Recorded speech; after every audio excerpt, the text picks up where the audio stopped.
Hey everyone, Ekman here with another video, and today we have a top 32 breakdown for the Pro PlayGames online regionals that happened this past weekend. It was over 1,000 players and 10 rounds of Swiss into this top 32 cut that you see here today.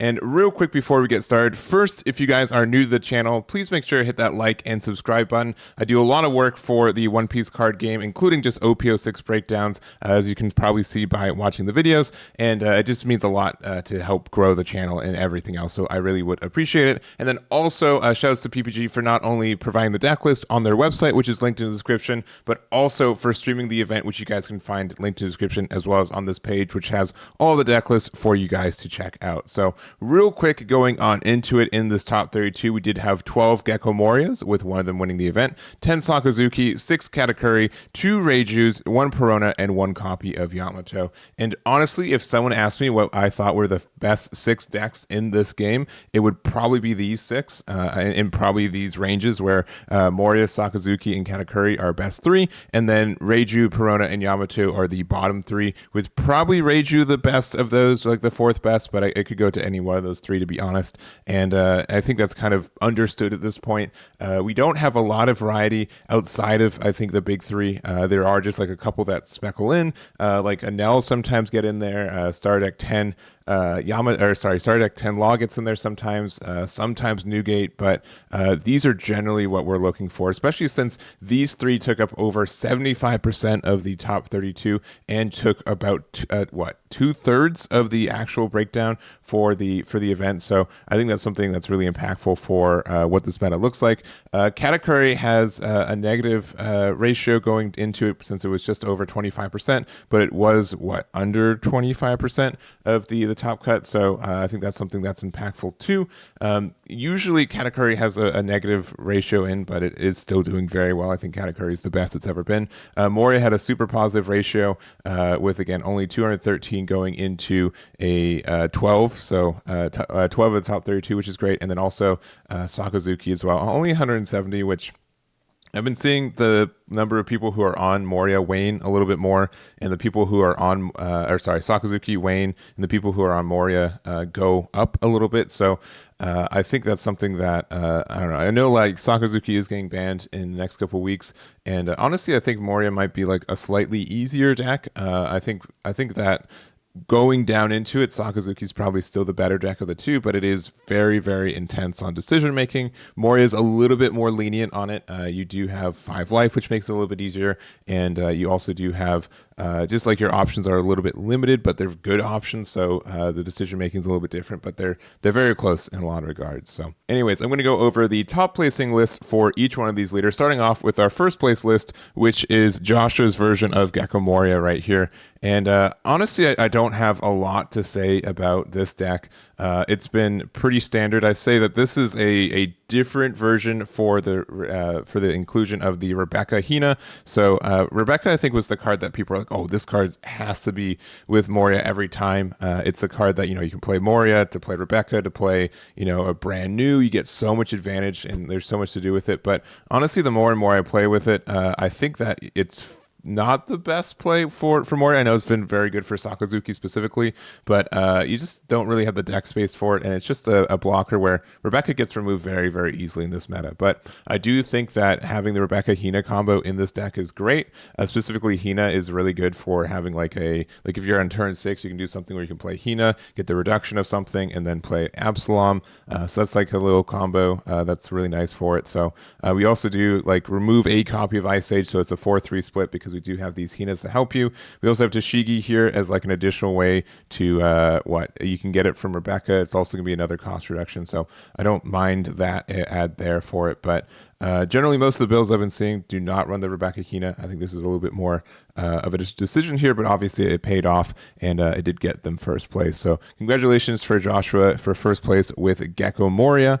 And then next up we have Sakazuki. So this is Gerardo's build of it here. And honestly, there has been like the Navy HQ build that's been popular since the Giovanni's finish in Europe last week, but honestly, I think that's been waning a little bit. I know a lot of people have been trying it, and it did top this event as well, but it did the standard build topped a lot more. It was pretty clear that this one is still the more popular, at least on the top tables, and it definitely still gets the job done. So I don't really have anything to say about this build of Sakazuki. I feel like I've probably seen it card for card almost a dozen times already. So it's pretty clear that this is a very strong build for it. The decision points are how many Kuzans, Borsalinos, and Sabos you run. Specifically, 7-drop is sometimes a decision point as well if you want to run this guy, but it is some really good removal. And the one Kuzan, I don't know, I like Borsalino a lot, so that's kind of why it's a 1-3-1. But Sabo too. Sabo's really good in a lot of matchups. The only matchup it's kind of rough in is the mirror match, but even then, it does help you out in a lot of situations. So I don't have much more to say about this build. I think Sakazuki is going to be good for a while until it can no longer be good anymore. So this is the build here, and congratulations to Gerardo for their second place finish and third place. So we did have first, second, third of Moria, Sakazuki, and Katakuri. We do have Kevin with their build of Katakuri, and this one's been a little bit more different than what I've seen. This is a very aggressive build, and I say that specifically because we do have so many more cards with Trigger than I'm used to. We're also not playing the 4-drop Sanji. The new card, Neko Mamushi, is like a backup copy of the Kikunojo. It's the same thing where you can play this off your life if your opponent has 3 or less cards, which is pretty easy since one Katakuri swings for 7 pretty quickly. And again, a lot of leaders in this format do have 4 life. The rest of the build is, you'd play the general cards. We have 1 copy of Hiyori, which I know some people really like this card in the deck as well. It is a 2k counter and also lets you put cards into your life, which is fantastic. So if you have something like a Kikunoji, or Kikunojo in your life, in your hand, and you want to put in your life, it's very easy to do so. You do have to give up a 2k in hand, but it does mean that it makes it easier for dawn turns when you don't really have 4 to play Kikunojo, but you do want to get it out. So I think that's there. Other than that, Leylands are good. Both of them are fantastic. I do like having 2 copies of this card, but 1 is fine since we get to bottom, and then 2 or 3 copies of Amaru and 3 copies of Reject. And man, I still cannot wait for this card to go away. It is so oppressive in this format. So only other thing is that we're playing 3 puddings, which is interesting because I still feel it's our best turn 1 play. But since we're playing again so many cards with triggers, including the Cracker, it's just really difficult for you to find room otherwise. So very good build, and congratulations to Kevin for their finish there. Next up we have Perona, which we don't get this one to top every tournament, but it is I think in a really good spot. So it's really tempo based, I feel, in a lot of ways, and I think that I've probably looked over this build specifically. The best part about this deck is the Ryuma, being able to play these for 4 and then be able to KO something, especially this goes with our leader effect very nicely, where we can rest something 4 or less. So it just gets quote unquote free removal on a lot of things. The only issue with a lot of this is that we don't have the good ways to put cards into our trash compared to Gecko Moria or Sakazuki, where Sakazuki can just put whatever card they want in their trash once per turn. And Perona is more of, it needs to be able to find a brand new and then it loses. You can't play Ryuma out unless pretty much you've played one already. Kind of the same thing with Gecko Moria, where it's very difficult to set up really good Gecko Moria turns in this leader because of that too. So that's been my biggest issue with the deck personally, is that I need to be able to get at least 2 cards to play, and it's hard to get them out there. Generally it's Borsalino, but even then it's tough for it. So that's my only issue with the deck generally, is that it's not as easy to set up your trash compared to the other kind of black decks that are around. But other than that, the deck can get some really good plays. 10-drop Dofi back-to-back is fantastic, especially since you can, for free, put 1 into range again with the Perona 4. And then we are playing a couple copies of Brook, which is nice because this does get around Sabos with our leader for free, since we can, instead of resting something, we can give something minus 1 cost, which is fantastic. And he's just a nice little card. It's good for getting rid of Borsalinos too, even though Borsalinos don't do as much in this meta in this deck, because since he can't be KO'd, but our leader can rest him for free once per turn too, which is nice. So anyways, this is the build here. Congratulations to Brandon for their top 32, and the only non big 3 deck to get an extra 1 finish. So I think that's a really big accomplishment. So congratulations to Brandon for going 9-1 with this build. All right, next up we have Yamato. So this is Tommy's version of it here.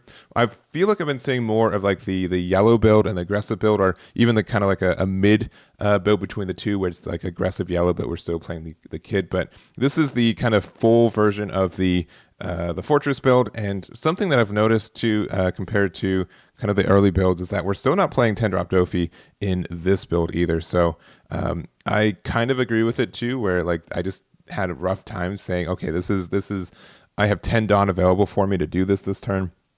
And I just didn't have it a lot of the times, or didn't just do it. It wasn't impactful enough, or whenever I wanted to play Dofi, I'd lose anyways. So I think cutting it makes sense, and being able to just kind of rely on Hody Jones and Captain Kidd to get you there is a good spot. The rest of the deck, I think, is pretty straightforward. We just have all of our cards either be like a Supernova or be a Don Quixote Pirates, and then being able to use both of them to kind of get to where we need to.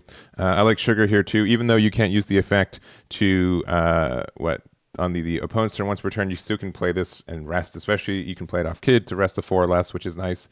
And yeah, you just kind of, your leader is the one that kind of tries you to win the game. I mean, with having double attack, that's very good. If Kid survives enough, then you're in a good spot.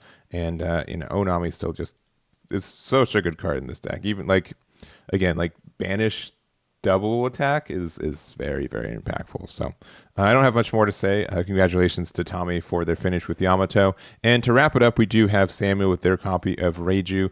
And both Reiju builds are not running the green Yonji. I think there's kind of some talk at the beginning of this format where, oh, do we play a Yonji? Is it worth it? Do we just cut him for space for other tech? And generally, from what I've been seeing from top decks, you do cut the Yonji. The builds without Yonji are doing a little bit better for it. But other than that, there's not a lot of deck building decisions in this deck because of how many of these cards have to go into your Vinsmokes. But I will say that the decisions made for this one are playing the Cosette, which we don't see this one as often. This one's a little bit different because it's specifically if you have 2 or less Dawn than your opponent, you get to get blocker with this. So against some decks, you just will never like Star Deck 10 Law, but that's always in that spot. But I do agree that sometimes you do need an extra blocker just to force them to remove it, though. I think black and yellow do have a lot of ways to answer this right now, which is kind of upsetting. But there are some spots where you can kind of protect your other cards with this too. And then we just have our 2Ks of Kaya and Miss Doublefinger. No copies of Pudding in this build, which is really interesting because I feel like that's one of the stronger cards in this deck, specifically against yellow. But I also think that we're deep enough in this meta that more and more players are playing around it, are recognizing that Pudding can come out. And it's kind of just the fact that like since Pudding exists as a card, you don't need to run Pudding because they are playing around it for you. So I think that's fine for what that is, but it's really always interesting to see that kind of that counterplay of like, you know what, they're not playing it, so I'm not going to they don't know I'm not playing it, so until then they're going to play around it and I'm going to get the benefits as if I was playing it. So anyways, this is the build here. Congratulations to Samuel for their finish there. And that's going to be it for this breakdown. Again, thank you to PlayGames for providing the deck list for this one. And yeah, that should be it for this one. So I appreciate you guys making it this far in the video. If you haven't hit that like and subscribe button, do it, please. And that will be it for this video. So thank you again for watching, and I'll catch you all next time.